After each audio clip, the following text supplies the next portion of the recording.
just as a protection.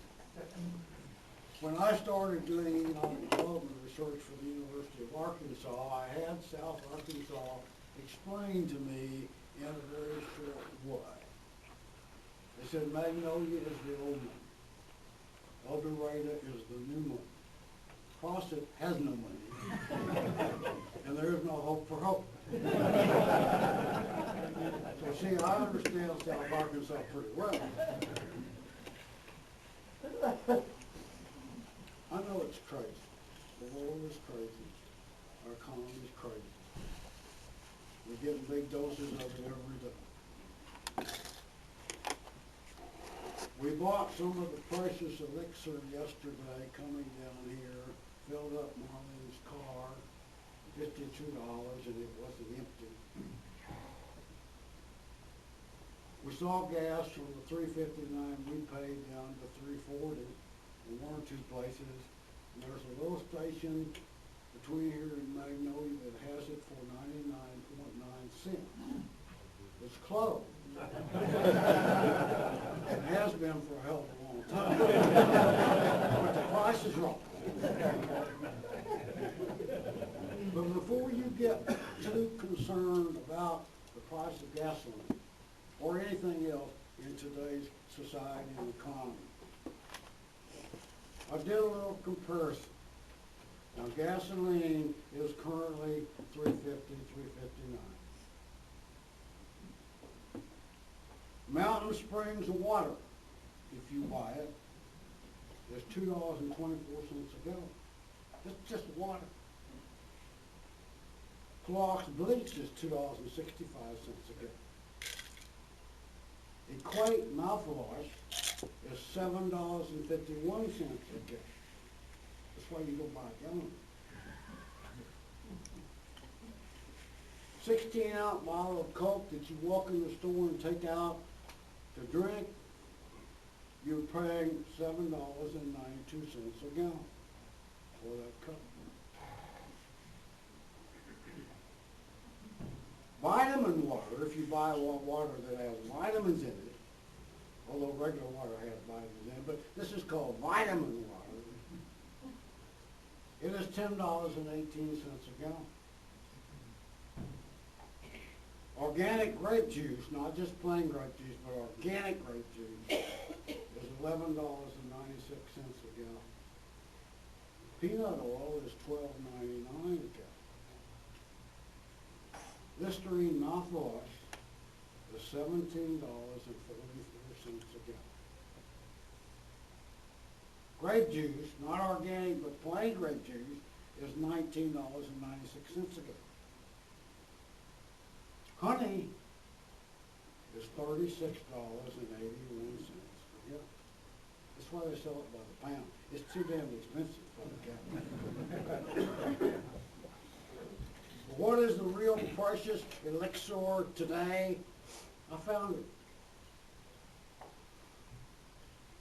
It's a product called A1 steak sauce, and it sells for $53.63 a gallon. That's why they put in a real bitty square bottle. I mean, that's precious stuff. Gold doesn't sell for that, and I know the price of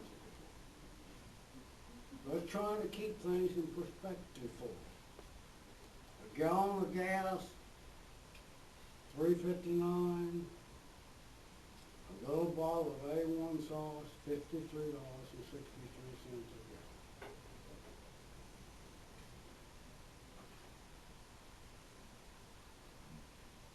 You think the world has gone crazy recently, and it has.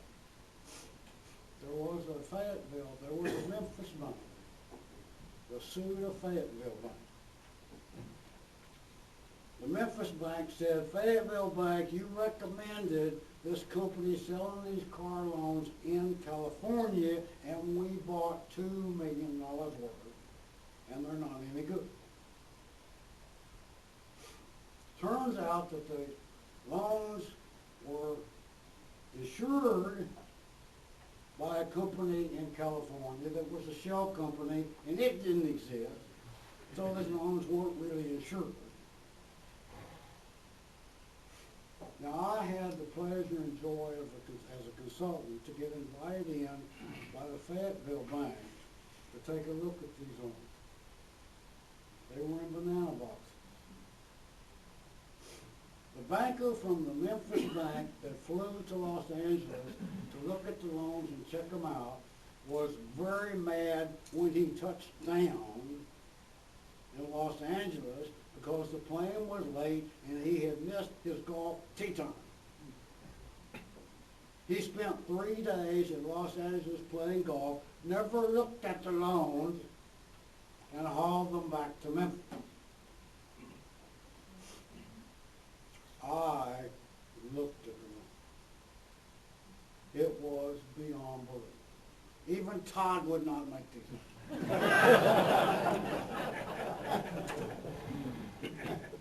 Yeah, the $50,000 automobile bought by people who had an income less than $20,000 a year. They couldn't possibly make the first payment, let alone any subsequent payment. These loans, you start through them, none of them should ever have been approved. Ever, ever, ever. It was ridiculous.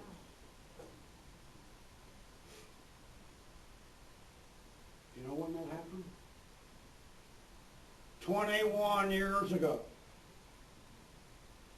The idiocy is not new.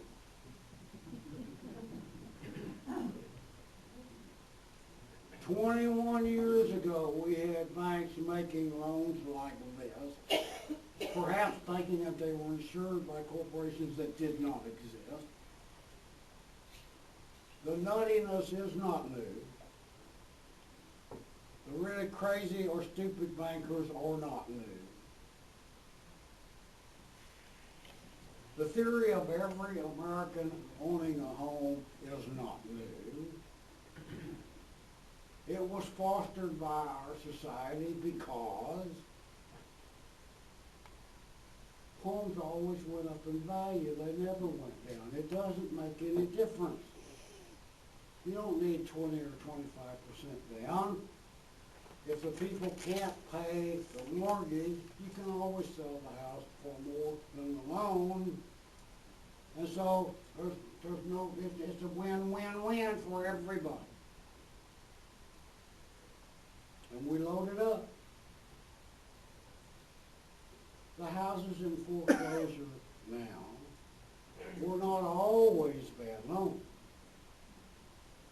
If house values had continued to go up, those are not bad loans, even if the people can't make the payment. The thought was, it never will happen.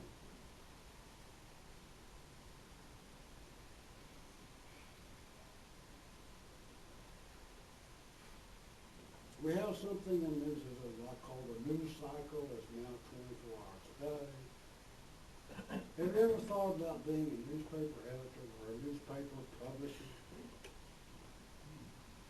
Do you realize what they face? They get the newspaper done and they send it out. And they walk back to the office, and what do they see? Blank pages. God, got to do it again. I just got this thing put to bed, and now I've got all these blank pages for tomorrow. I got to fill them up with something. And so he starts his new day with all these blank pages that by this evening or in the morning have to be full. Do you ever think about being a television station manager or a producer of television? When this midnight to midnight tonight ends, and you manage to fill up your hours and minutes and seconds of time, you start all over. My God, there's another 24 hours sitting there looking at you right there in the face. And you've got to fill that up. You can't have a blank television set. And you can't have a blank newspaper. They must be filled. Add to that the fact that human condition is such. The bad news is news. Bad news is what's up. We have had in this country numerous books and newspapers that were good news only. No bad news, good news. They all went broke. Every one of them went cannot sell good news.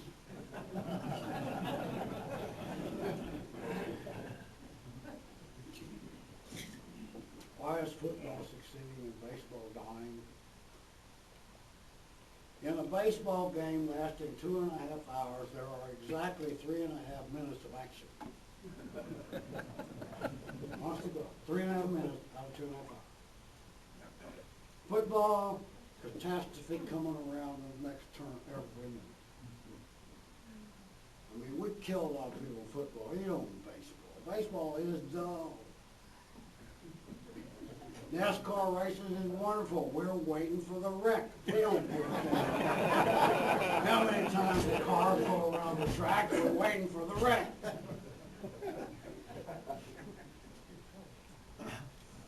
That's how the human beings are. They haven't changed. It's not going to change. The point I'm trying to make is that today we have a very, very serious recession. Will we have a second dip? Of course we will. It's already started. No point sitting around talking about will we have another second double dip. The double dip's already started. David Rankin and I sat on the Arkansas Governor's Council of Economic Advisors, have for years. He's the chairman. When is it going to meet again? In 2 weeks. Why does it meet? Because the governor calls it when he's scared. Let me hear what governor it is. I've been here since Rockefeller. I've served on that council since Rockefeller started. Neither Democrats nor Republicans have ever had guts enough to throw it. Or maybe they just don't care. It's not all that important. You've never heard of it. You don't know it exists. Almost nobody does. We meet at the call of the governor when they're concerned about the economy and the revenue of the state. When we're meeting in 2 weeks. That's about 2 months late, but other than that, it'll be okay. We can go in and tell him what we do 4 months ago. Say, Governor, yeah, we're going to have a second dip. The economy's going to have a second dip. Greece is going to fail. Greece will go bankrupt. They will default on their bonds. There's a really good chance that Portugal, Spain, and Italy will also do the same in some fashion or another. And we think our credit's bad.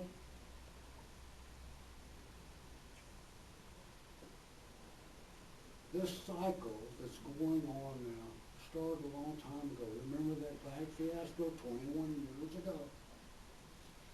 Remember when we decided to create mortgages as if it didn't make any difference because house prices could never go down? That was close to 30 years ago. What you'll have seen is a nation so rich and so strong that it can take tons and tons and tons of abuse before it shows up. Nothing new about it. The abuse began long ago.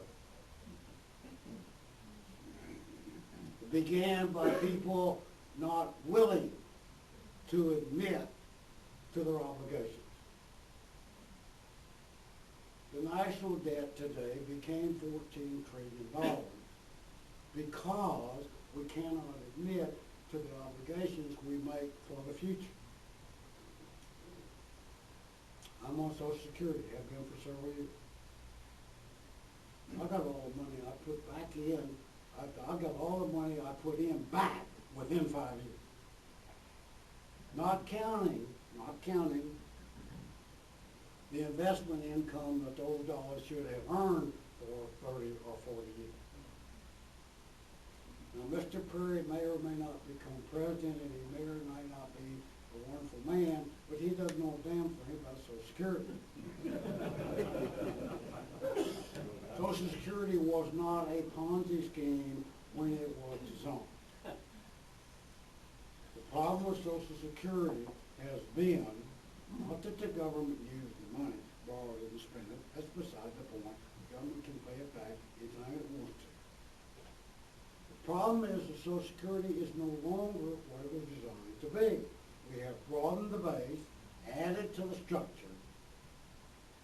There are more people on Social Security and disability now than was ever conceived there to be. We bankrupted Social Security by making it too broad, too big, for people who were planned to be there, who never paid a dime into the system. That's what's wrong with Social Security. It wasn't a Ponzi scheme the way it was designed. Now, Mr. Perry may enjoy describing it that way. Of course, to some degree, it is now. I retired at 65. I'm not retired yet. I work. Not all the time, but I work. Todd will be able to retire when he's 82. Sorry to tell you that. We are rapidly going to 70 for retirement. We will have to go beyond 70. We will have to start cutting back on Social Security payments. We need to narrow the base again on God knows how you do that. How do you take something away from people once you give it to them? Hardest thing in the world. Medicare, there's nothing wrong with Medicare to stopping the abuse. Won't cure it. Nothing. My doctor, I had a stroke 2 or 3 years ago, and I'm now in the hands of the U.S. medical industry. My doctor is paid by the number of things he thinks to have done to me. And so he's busy thinking about it. And I go in and I just hear that little brain cricket. Ah, we got this, we got that. I had the glands up here.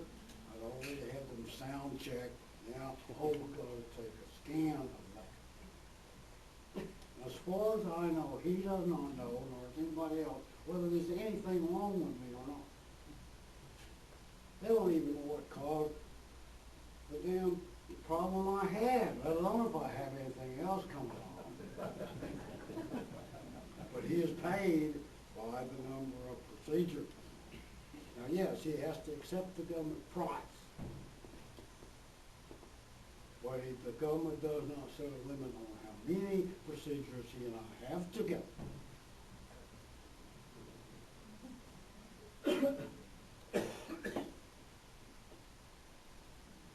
What would be my cost if I decided to bill you by the number of thoughts you had, whether they were good thoughts or bad thoughts makes no difference? Would I not fairly quickly go broke regardless of how much money I had? Because you think too damn much.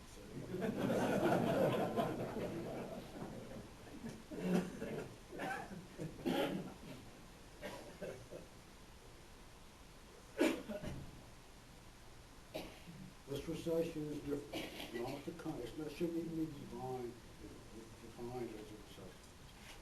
It was a financial collapse because we went too far. Even as a very rich, intelligent, good nation, you can go too far. And we have. We're going to correct it. Now what's interesting is that the correction is not that big. It really is. We need to take a sizable slice out of the federal government, including the military. And we're going to do that. See, one of the interesting things about solving the economy right now is that we're already moving in the right direction. Reluctantly, but will. President Obama and the Congress have decided that we're spending too much. Now, I don't know when that brilliant thought occurred. But it is now obvious that it has occurred. And we've got to set about curing it. We now are aware that Medicare is ridiculous. It's being abused terribly. to correct it. We are now aware that there are too many people on Social Security, and we've got to cure that by raising the retirement age and reducing the payments to some degree, certainly the increases. I haven't had to increase my Social Security for 2 or 3 years. I don't care. I'm not crying about that. I understand the situation. The other thing I see here, and I was in the DuQuoin State Fair in Illinois last week with my cousin. And Marlene and I were walking around the fair. And I said, the obesity problem is at least as much or more in Illinois as it is in Arkansas.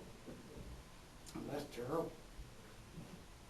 Man, I walk around Walmart, and half of the carts' wheels don't work because people are riding in the carts because they're too damn heavy to walk. I mean, it's amazing.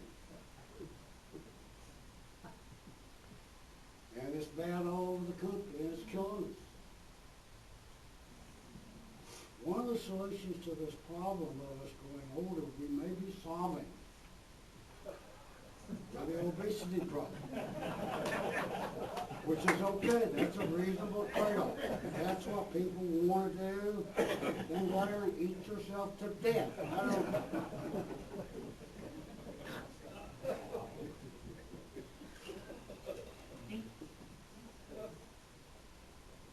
Teachers are taught to speak in 50-minute blasts, so we don't have to answer questions at the end. And I almost never have a question and answer session because I discovered many, many years ago that not only students, but adults also will typically only ask questions that they already know the answer to because they don't want to be embarrassed. And that doesn't help either one of us. So I'm probably not going to have a question and answer session for that reason. I know you think that's not true. You think you want to ask me a question that you don't know the answer to. But you'll flake out. At the last instant, you'll flake. I've been trying to help my family. I decided one of the most terrible periods when our parents have died, and so we've been through this before. And when somebody dies, you've got to take care of all the little family, and it's a hassle. And one of them is an obituary. You've got to write the obituary. So I said, no, Venus, why don't you write your own obituary? That'll save my wife and my children the problem of having to write it when you die. Is that not a good idea? It's a good idea. It will be ready for it. And so I did that.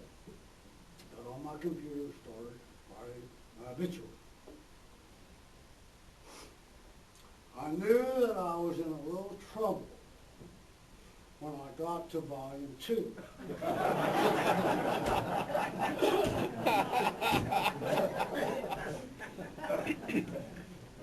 And it's one of those things where there's no good answer to it. I mean, you're already there.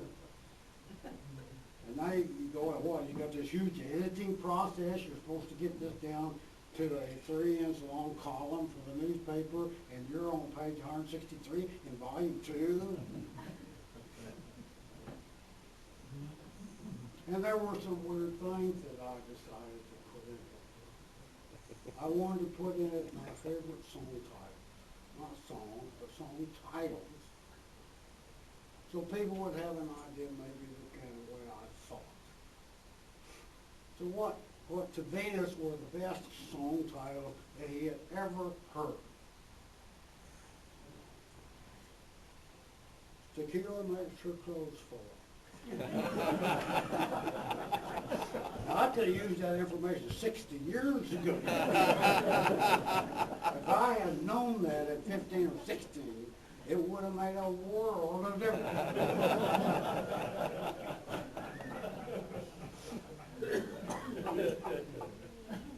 Well, listen, another song title, If I Said You Had a Beautiful Body, Would You Hold It Against Me? Now, is that not great? Is that not a wonderful song title? I should have known that one 60 years ago, too. And finally, probably, to me, the most poignant song title I ever heard. Does your chewing gum lose its flavor on a bedpost? All you young people don't believe it. That's a real song title. Does your chewing gum lose its flavor on the bedpost every night? But part of that problem with that, my grandchildren don't know what a damn bedpost is.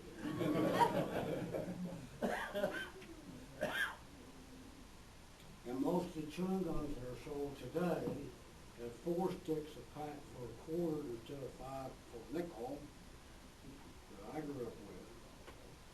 Won't hold its flavor long enough to get it on the bedpost.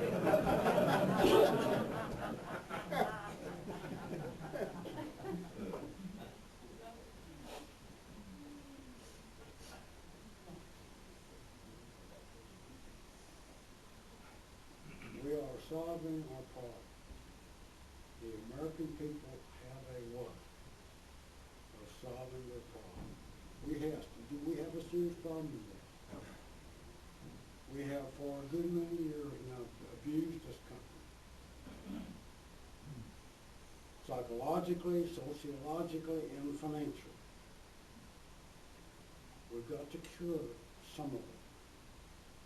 The cure is not nearly as hard as we're making it. We are at a time where monetary policy, this is all Keynesian economics now, monetary policy cannot work because you can't have interest rates below 0.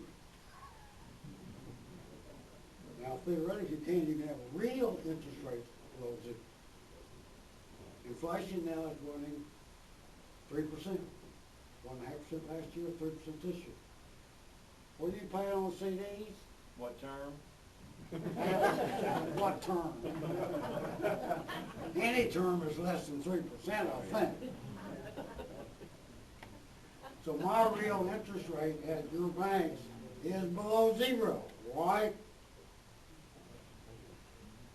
Inflation is going to be 3%. Your CD is going to bear 1.5, 2 max. What did it say? Can't get there, you've got the negative interest rate, you're losing money, just sitting there saving your money. Why are they doing that to us? Why are the banks paying almost nothing on CD?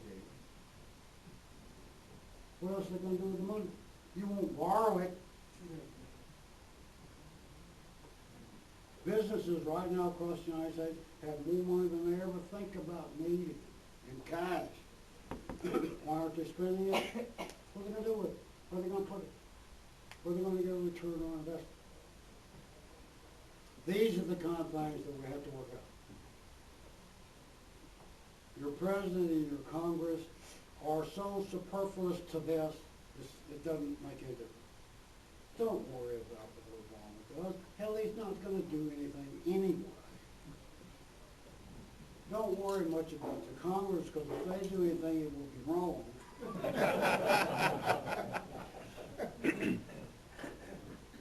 We will cure this problem individually, as businesses, as responsible citizens. The only thing that I would ask of you to get this cured, and yes, is it going to take more years, or we're going to have a double dip year? Is the recession going to be worse, probably, instead of better for another couple of years? Yes. And while we work our way through this, the only thing I can ask you is, don't ask too much. You are so much better off than your mothers and daddies and your grandparents were. You are better off than your children are probably going to be. You are better off probably than your grandchildren are going to be, although perhaps not, because I think we'll get the problems cleared up by the end. But there's a real good chance that your children will not have nearly as happy and fulfilling and long life as you have it. Are we living too long? Yes. Not for ourselves, but for future generations? Yes. You ought to consider getting the hell out of the world.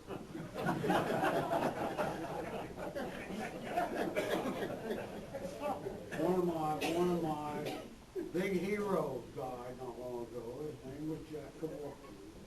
He was a hero of mine. He had worked out a way to let you out comfortably.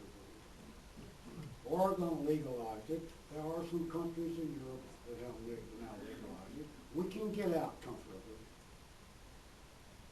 Now maybe not everywhere, but we'll solve this. There's too many old people. The younger people come along saying, I don't want that. I don't want to spend the last 2 or 3 years of my life in a nursing home. I don't want to be in that kind of condition. I want to be able to control. So we write living will. What we're going to have to do is write dead wills. This is how I want to die and when. You got guts enough to do that, you'll do that. And it'll be legal right now, but it will be for too long. Because we and our children are going to make certain it is. These kids are going to find out they cannot afford us. And they'll help us make those decisions. You just see how quickly those laws pass once these kids find out. Well, we have obligated them to in the future. That's that obligation that we have promised ourselves a pretty fantastic situation that they get to pay for. And it's like God, now see, they're worried about themselves. Will Social Security be there for me? No. But I got to keep you fooled long enough that it's there for me. Now, when that situation ends, Katie, bar the door. You see how fast those laws are passed to allow us first to commit suicide, secondly, maybe not decide for sure, but have somebody else decide. You know, you've all heard the stories. The Eskimos put their old people out on the ice floe, and they happily float off and die. We're going to have to consider some nice flows before very long. We can't afford to build. We can't afford that, people. Do you know that over 50% of all the medical expense you will ever have in your whole life will be during the last 2 weeks of your life trying to extend it another damn day? Does that make any sense? I'm so, it does not. It's not to them. I have a great deal of faith in us and our country to work out this problem. We've got to be honest about what we're looking at. And the last thing I would want to do as an economist is to be honest. But since I'm not a politician, I don't have to lie. Sometimes it's better if you do,